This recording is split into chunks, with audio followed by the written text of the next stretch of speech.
Okay, a lot of people are up in arms about Janet Reno for a lot of reasons, but one thing she did recently was she decided not to interfere with Oregon's new assisted suicide law.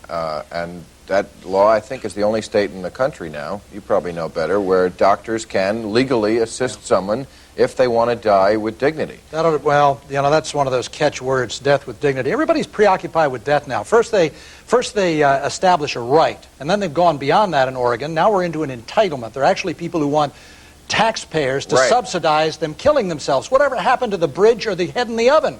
I mean, now we got to do it with a federal Well, grant. I would agree with you there. Right, if you can't kill yourself without the government, Absolutely. you should die.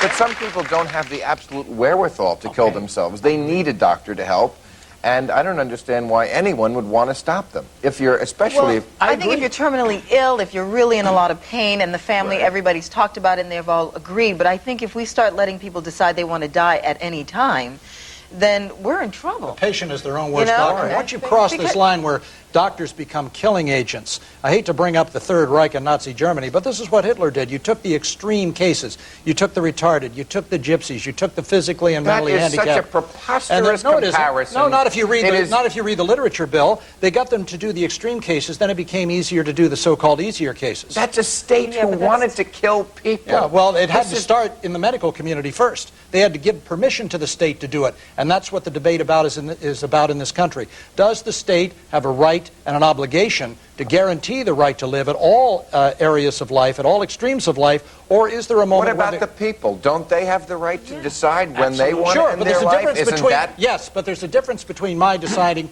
I don't want any extraordinary efforts made to preserve my life and saying I want a doctor to exterminate it now. That's a very fine line. No, it isn't. It is the same No, thing. doctors It's a become bunch of killing semantics. agents. What? No, it's not. Semantics are very important in this debate because if the doctor becomes a killing agent at the extreme, once the principle is established that it moves quickly back to other areas that are less extreme. And the reason I pointed out the Third Reich is that's exactly what happened there.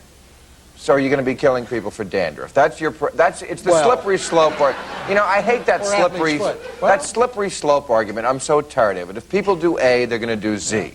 It just doesn't... But there's a trick, though, to some extent. Once the legislature gets involved and you legalize something, and it seems to make it to appear to the general public that it's okay to do that, maybe, and then you desensitize people to the value of human life. Exactly. It could have a domino effect. It could. Has, I think, already in America and in several other areas of human life, like the whole abortion issue and that kind of thing. But anything could have a domino effect. You know, you drink beer, you could become a junkie. Stay out of it.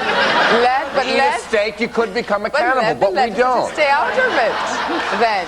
Okay? Why doesn't the government trust the people? The politicians always say it when they run for office. We have the wisdom of the people. But then when they do something like that, then suddenly the people aren't so wise. Well, I think Bill Clinton has proved that he doesn't have the wisdom of the people, wouldn't you say? What do you mean? Well, he's getting in there singing in the Oval Office, "Baby, baby, get down on my knees." Cal, I thought you were going to leave the joke to Mr. Cooper. Well, I couldn't resist that. You know, couldn't resist. When you come from Washington, every day is a joke now, Bill. Right. Unfortunately. Well, I desensitize people, and that's an area that the legislature should not really get involved in. Yeah. Who shouldn't get involved in? You. That's right. You should. No, the government shouldn't get involved in, or the doctor shouldn't get involved. The government should not get involved in it. Shouldn't be a matter of if you want to do this. And right. So you leave it between the patient and his doctor. Is that what you're saying? Then you're for assisted suicide. No, I'm not really for assisted suicide either, because where I come from, that's absolutely taboo, unacceptable. Right. You know, for me to deal with that, just that concept, that's something way out there for me. I can't even understand how it's gotten to the point in America where we're talking about government funding for assisted suicide. Right. We're dealing with human lives. Right. Okay. Well, I got to take a commercial or the network will kill me.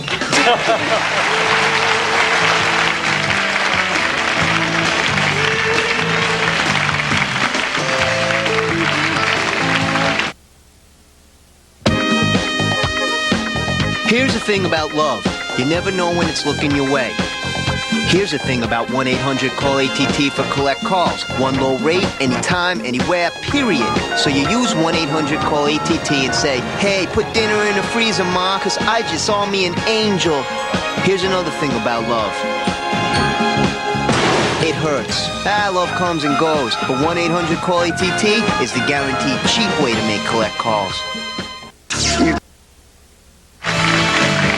Join us tomorrow when our guests will be David Crosby, Lori Petty, Rita Rudner, and Bob Knight.